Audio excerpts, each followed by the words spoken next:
They expected you to chase them, to beg for their attention, to fight for a place in their toxic little world. But you didn't. You chose yourself. You chose peace. Chosen ones.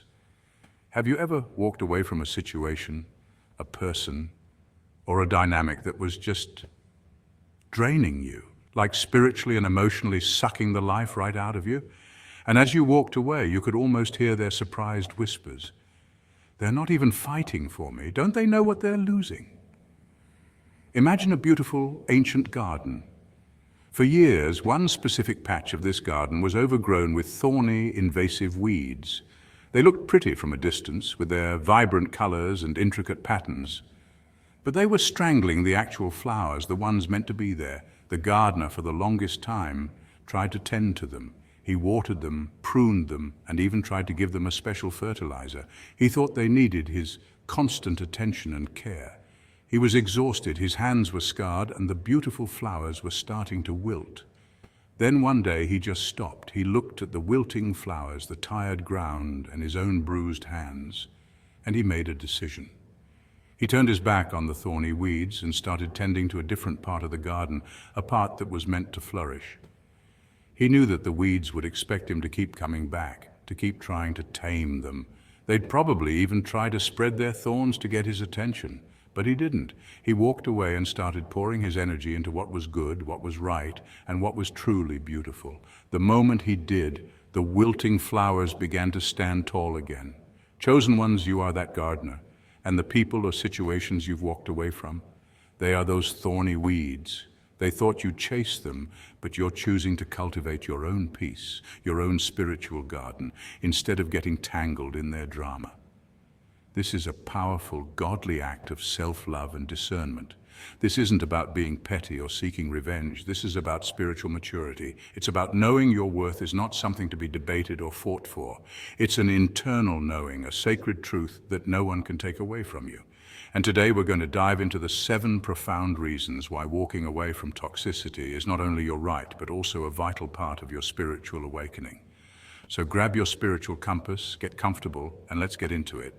You're going to want to stay until the end because the last point is the absolute key to unlocking a new level of freedom. Point 1, you've outgrown the need for external validation. Let's be real, chosen ones. For a long time, many of us carried the heavy weight of believing that when someone walked away, it meant we had lost something essential, almost like a piece of ourselves was ripped out and taken with them. Society drilled this narrative into our heads. Movies, songs, and even well-meaning advice from friends, all painting the picture that our worth is somehow tied to who stays in our lives. We thought, if they leave, it must mean I'm not good enough. That lingering fear of abandonment made us hold on to relationships that drained us, jobs that stifled us, and environments that were never aligned with our higher calling. But here's the twist that flips the entire script. What if that's the biggest spiritual lie ever told?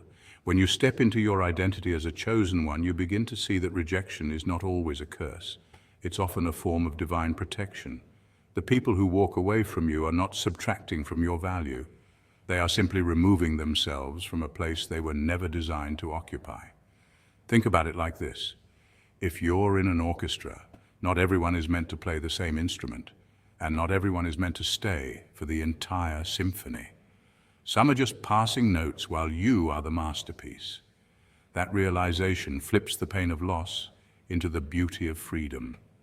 The truth is, once you've done the inner work, once you've prayed, healed, meditated, and connected with your divine essence, you come to understand that validation doesn't come stamped on someone else's approval. It comes directly from the Creator who formed you with intention. Spiritually speaking, your worth was sealed before you even took your first breath. This is why the ancient scriptures remind us that we are fearfully and wonderfully made. Nothing and no one can diminish what God Himself designed. So when someone decides to leave and expects you to chase after them, you don't flinch. You don't panic. You don't start rehearsing ways to win them back. Instead, you see the situation for what it is, a test of whether you'll betray yourself for temporary company. And here's where it gets fascinating. Psychological studies show that people who are secure within themselves, who practice self-validation, are far less likely to cling to unhealthy relationships. Their nervous system doesn't respond to abandonment with panic, but with peace. That's not just emotional maturity, it's spiritual maturity. Because when you understand your divine design, someone storming out of your life looks less like rejection and more like spiritual housekeeping. The universe, or better yet, the Creator, is decluttering your circle so you can rise higher without unnecessary baggage. Think of it like this. When a 5-year-old throws a tantrum because they can't get their way, the parent doesn't give in to chaos just to quiet them. They know the child has to learn patience, discipline, and self-control. In the same way, when someone tries to manipulate you with their absence, hoping you'll chase after them, you don't fold. You recognize it for what it is, a tantrum. And you also realize it's no longer your circus and those aren't your monkeys. That entire performance was never yours to manage. What's even more captivating is that this shift doesn't just change how you handle relationships, it transforms how you move through life. You stop auditioning for roles that were never written for you. You stop dancing for people who don't even clap for themselves. You stop apologizing for your light just because it exposes someone else's shadows. Suddenly, you live with a calm certainty that whoever is meant for you won't need to be chased, convinced, or begged. They'll recognize your value because their spirit aligns with yours. Chosen ones, this is where your power lies. Losing people doesn't mean losing yourself. In fact, every departure leaves behind more room for your destiny to breathe. And when you fully embrace that, you realize that you were never losing anything in the first place. You were only shedding what wasn't worthy of where you're going. Point 2, you've unplugged from the drama matrix. Some people treat life like a never-ending soap opera. Their existence is wired into chaos, fueled by drama and sustained by conflict. They wake up looking for something to fight about, something to gossip about, or someone to drag into their emotional storm. It's not just a bad habit, it's a spiritual condition. Psychologists have even coined terms like drama addiction to explain why certain people subconsciously seek constant conflict. It gives them adrenaline, it gives them attention, and it gives them a false sense of importance. But the reality is, it's a cycle that eats away at their peace, and they expect you, yes, you, the chosen one, to be part of the audience, or worse, a cast member in their messy script. This isn't just everyday negativity, it's a drama matrix, a spiritual black hole that feeds off energy. The more you engage, the more you get drained until your own sense of balance and direction starts to fade. But here's where the chosen ones are different. You've been given the gift of awareness. You can sense when someone is pulling you into that toxic play, and you've been equipped with the courage to say no. When you refuse to chase after chaos, when you step back instead of reacting, you're doing something far more powerful than you realize. You're unplugging from their matrix. Imagine a giant power cord being yanked out of a machine that feeds on negativity. The moment you disconnect, their drama loses its power over you. Choosing peace isn't weakness. It's rebellion against a system designed to keep souls trapped in endless cycles of emotional exhaustion. Think about it like this. Energy is currency in the spiritual realm. Every word, every reaction, every ounce of attention you give away is like swiping your card. Drama-driven people want you to spend it all on them because deep down, they have no sustainable energy source of their own. Their identity survives on conflict. Without someone to argue with or something to fixate on, they feel empty. So when you, the chosen one, choose peace, you're not just ignoring them, you're cutting off their supply. That silence you give them is not passive, it's active protection. It's you reclaiming your energy to use it for your calling, your creativity, and your purpose. And here's the fascinating part. Science actually backs this up. Studies on stress and cortisol levels show that constant drama literally wears down your nervous system. When you're constantly reacting to negativity, your body lives in a state of fight or flight. Over time, that drains your immune system, fogs your mind, and even accelerates aging. On the flip side, choosing peace through practices like mindfulness, prayer, meditation, or even just stepping away lowers cortisol, balances your nervous system, and keeps your mind clear. In other words, your spiritual choice to unplug is also a biological act of healing. Chosen one, Every time you refuse to be pulled into conflict, you're silently declaring, my life is not your stage, my spirit is not your prop, and my energy is not your fuel. That's a bold, sacred act. You're not here to play supporting roles in someone else's endless drama. You're here to write your own divine script. Your life isn't a reality show, it's a sacred journey. And the more you understand this, the more your peace becomes magnetic. People will wonder how you remain unbothered, how you glow without needing to fight, and why their chaos no longer rattles you. The truth is, peace is your superpower. And when you guard it, you don't just protect yourself.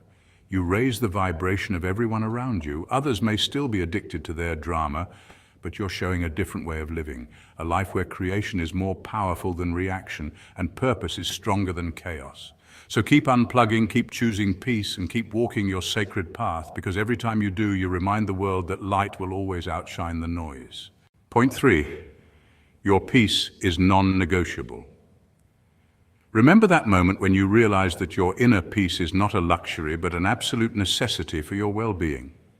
That's the point where your entire perspective shifts. The old version of you, the one who would bend over backward to maintain relationships, friendships, or situations that drained you, no longer exists. You begin to recognize that peace isn't something you stumble upon in rare, quiet moments. It's something sacred, something you must guard with everything you have. And that realization doesn't make you selfish, it makes you wise. Because when you lose your peace, you lose yourself. And without yourself, you can't truly give anything meaningful to anyone else. Think of peace as the air you breathe. You can survive without food for weeks, without water for days, but without air, minutes at best. Peace operates the same way spiritually. Without it, your soul suffocates. Scientific studies even back this up. Chronic stress, unresolved conflict, and lack of inner peace directly affect your nervous system, weaken your immune system, and accelerate aging. The body and spirit are deeply intertwined. When you nurture your peace, you're not just protecting your spirit, you're strengthening your physical well-being too. That's why so many people feel lighter, healthier, and more energetic when they cut ties with toxic environments. It's not just emotional, it's biological. Your peace is not ordinary, it's a divine gift. Scripture often refers to peace as something beyond human understanding, a sign that God's presence is with you. It's like a spiritual compass pointing you toward what's right and warning you when something is off. That uneasy knot in your stomach, that restless feeling in your chest when you're around certain people or situations, that's not paranoia, that's your soul's alarm system ringing loud and clear. This is not for you. The awakened version of you finally listens to that alarm. Instead of silencing it or rationalizing it away, you treat it as guidance from above. And this is where the shift becomes powerful, when people expect you to chase after them, to beg for their time, or to settle for crumbs of respect, and instead you walk away. They mistake it for arrogance or coldness, but in reality, you're not running from them. You're running back to your peace. You're saying, my mental health, my spiritual clarity, and my God-given serenity are not up for negotiation. That decision may confuse or even anger others, but deep down, it commands respect. Because true strength is not about how much chaos you can endure, but about how fiercely you can protect your calm. What makes this so unique is that not everyone can reach this level of awareness. Many live their entire lives trading peace for validation, sacrificing their inner harmony to avoid loneliness or conflict. But the chosen ones, the awakened souls, learn to value silence over noise, solitude over drama, and truth over pretense. You begin to understand that peace isn't passive, it's active. It requires discernment, boundaries, and sometimes painful separation. It means saying no when your spirit is uneasy, even if your heart is tempted to say yes. So the next time you feel that divine discomfort creeping in, don't ignore it. Don't explain it away. See it for what it is, a holy red flag. That's God whispering, this is not aligned with the destiny I've placed on your life. And when you choose peace in that moment, you are not losing anything, you are gaining everything. You're gaining clarity, strength, longevity, and alignment with your higher calling. Protect it, honor it, and never apologize for walking away from anything that threatens it. Because your peace isn't just part of your journey, it is the path. Point 4, you're trusting in divine alignment. The universe, in its infinite wisdom, operates with a precision and intelligence far beyond human comprehension. Every event, every encounter, and even every departure has a purpose, though it may not be immediately clear to the conscious mind. Often when someone or something leaves your life, it isn't a punishment or a loss. It's a carefully orchestrated course correction. Science and spirituality both hint at this subtle orchestration. Quantum physics tells us that energy is never destroyed, it merely transforms. When a situation ends, the energy shifts, creating room for a new, higher vibration to enter your reality. Spiritually, this is your soul's way of saying something better is waiting for you, and you deserve it. Think about it. Every moment you've ever felt abandoned, rejected, or heartbroken has been a pivotal point pushing you to evolve. Psychologists and neuroscientists have studied the concept of post-traumatic growth, the idea that adversity, rather than breaking us, can actually accelerate our development, increase resilience, and deepen our understanding of life. What feels like loss in the moment is often a catalyst for awakening. Your soul, the part of you that existed before time and will exist after it, recognizes these moments as necessary realignment with your ultimate path. This is the universe's quiet, invisible hand at work. When you resist the urge to chase or cling to what is leaving, you are engaging in a profound act of faith. This is not passive resignation. It is an active declaration of trust in the divine order of your life. You're consciously saying, I trust that what is meant for me will find me, and what leaves my life was never truly mine to hold. This is the highest form of spiritual surrender, an acknowledgement that your life's blueprint is being guided by an intelligence far greater than any human desire or fear. In essence, you are letting God, or the universe if you prefer, be the CEO of your destiny. Interestingly, this aligns with the psychological principle of letting go to gain control. It sounds paradoxical, but studies show that when people release their grip on situations and trust in the flow of life, they experience greater emotional stability, clarity, and even serendipitous opportunities. It's like a river. The current cannot be forced, yet if you resist, you struggle and strain. If you allow yourself to float with the flow, the river carries you exactly where you need to go. There's also a biological element to this. When we obsessively chase or cling to things outside our control, our bodies produce excessive cortisol, the stress hormone, leading to mental fog, anxiety, and even physical illness. On the other hand, surrendering to life's flow stimulates oxytocin and dopamine, creating a sense of calm, joy, and alignment. This is not just spiritual mumbo-jumbo, it's your biology responding to a state of trust and acceptance. For the chosen one, every departure, every ending is a signal, a gentle nudge from the universe. It is a reminder that your path is sacred and that nothing misaligned with your purpose can stay in your life for long. These moments are not punishments, they are invitations to rise, to refine your spirit, and to embrace the higher plan your soul has been guiding you toward since the beginning of time. So, the next time someone walks away or a door closes, remember, the universe isn't taking away, it is clearing the way.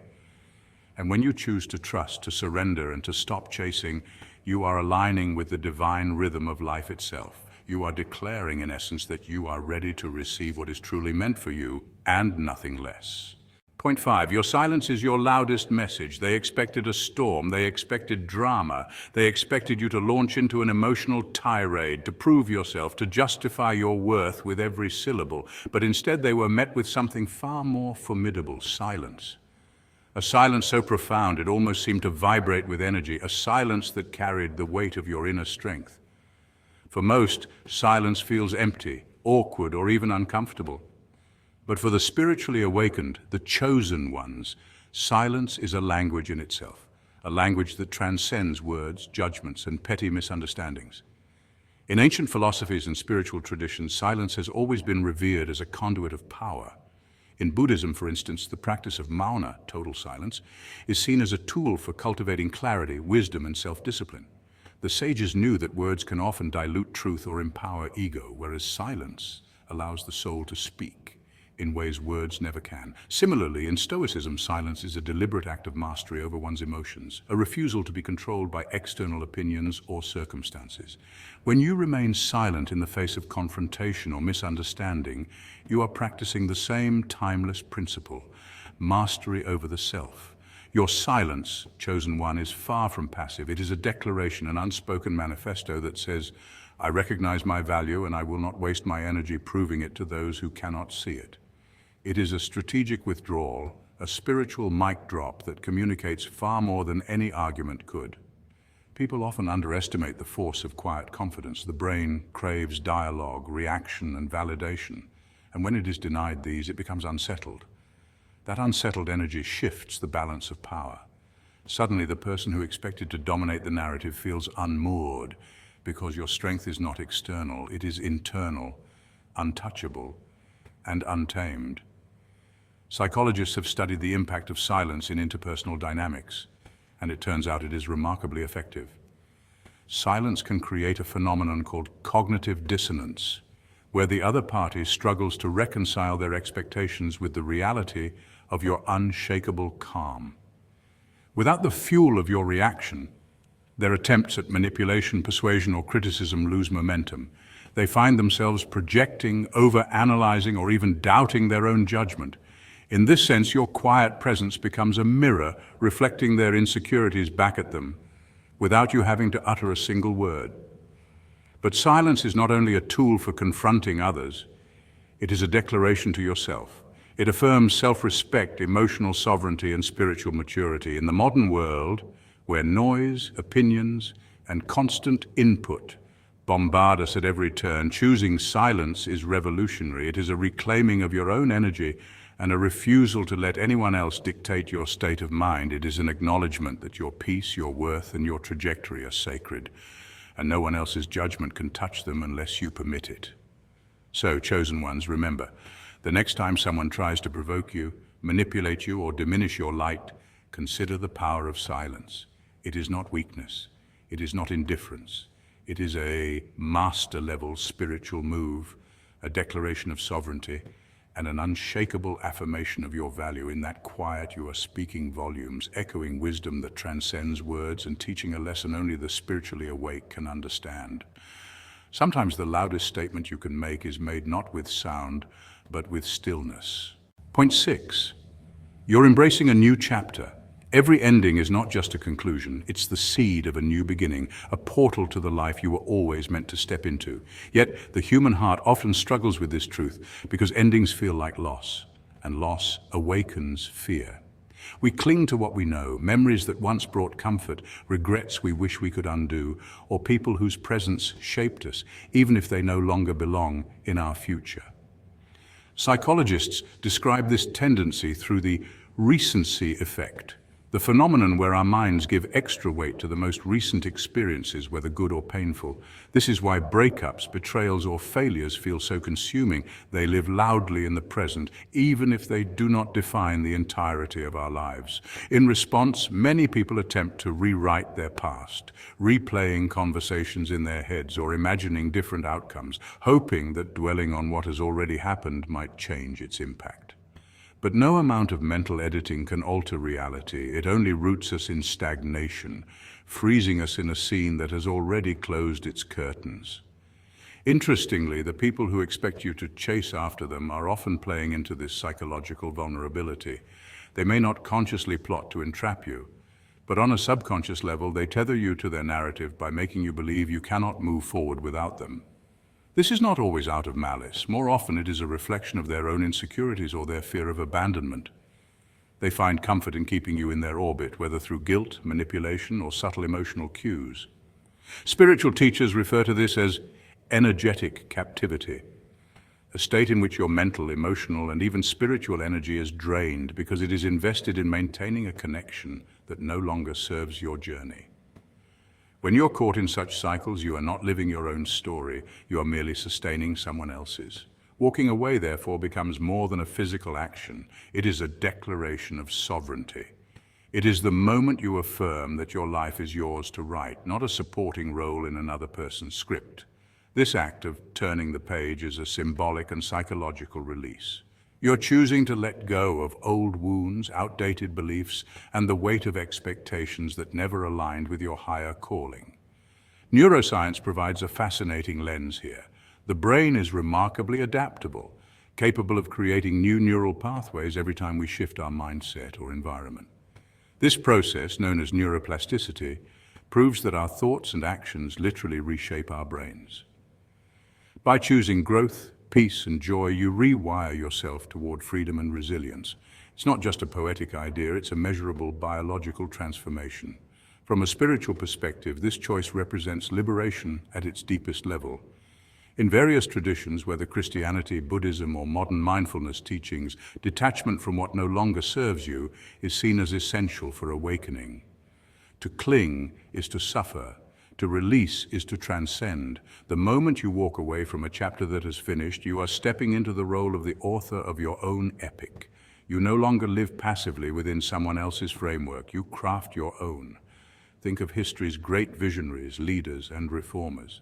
They were not defined by the stories imposed on them. They became who they were because they dared to step beyond the script society handed them and write new ones. And so a new chapter never begins with hesitation. It begins with boldness, clarity, and faith that what lies ahead is greater than what is behind. Every step away from what no longer serves you is a step toward freedom. Every ending, though painful, is actually the ground on which something new can be built.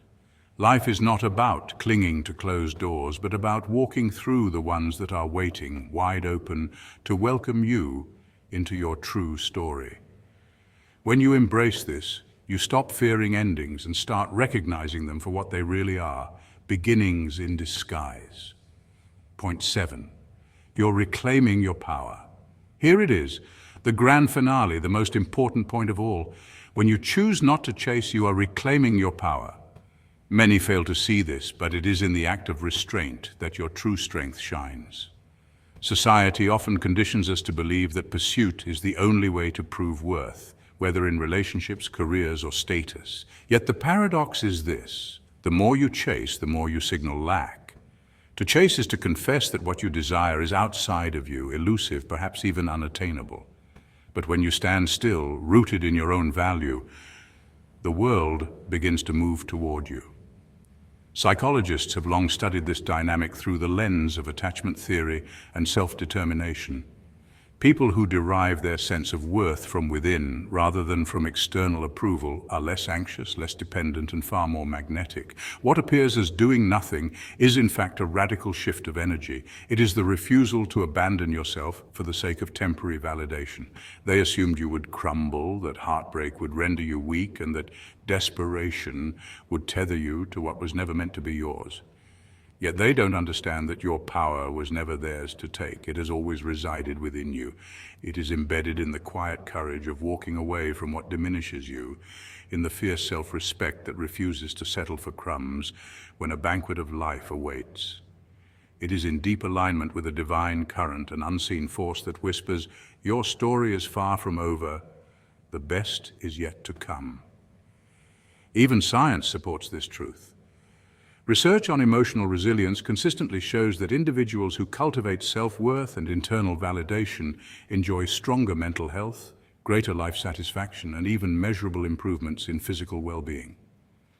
A study published in The found that self-compassionate individuals not only recover faster from rejection and setbacks, but also maintain healthier stress responses, reducing risks for conditions such as hypertension and depression. By not chasing, you are practicing a profound psychological principle. You are rewiring neural pathways to prioritize intrinsic value over fleeting external approval. This process engages the brain's prefrontal cortex, the very region tied to decision-making and self-regulation, strengthening your ability to stay grounded in who you are rather than being swayed by others' perceptions.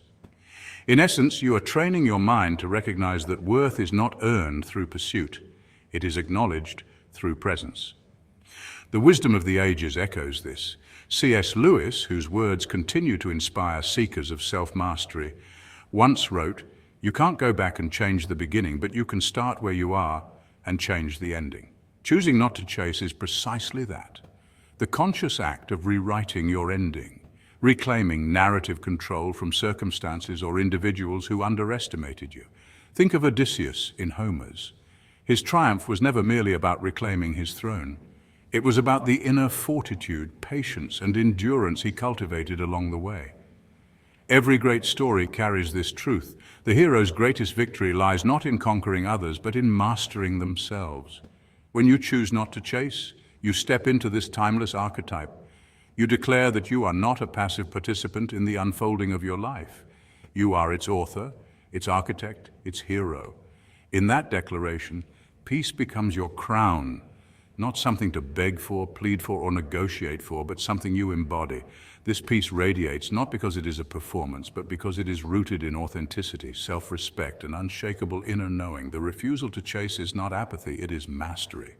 It is the wisdom of knowing that what is meant for you will never need to be begged for, and what leaves you was never aligned with your higher calling. And so, by standing still in your strength, you do not lose, you attract. You do not diminish, you expand. And most importantly, you do not end. You begin again, this time from a place of sovereignty, with your power intact, your spirit unbroken, and your future wide open. So when the world expects desperation, show restraint. When they anticipate weakness, demonstrate strength. Every step you take away from what does not serve you is a step toward sovereignty, a step toward mastery, and a step that declares, without uttering a word, that you are chosen, not by chance, but by your own courage, your own wisdom, and your own divine alignment. This is not just self-discipline, this is liberation, this is power, and this is the essence of becoming truly unstoppable. So chosen ones, let me ask you this. What if walking away is the most powerful thing you could ever do? What if their expectation of you chasing them was a test, and you just passed it with flying colors? You're not losing them, you're finding yourself. And that, my friends, is a divine victory. Now, I want to hear from you. Have you had a moment like this? Share your story in the comments below. And if this video resonated with you, hit that like button, subscribe, and share it with another chosen one who needs to hear this message. Until next time, stay blessed, stay peaceful, and keep walking in your power.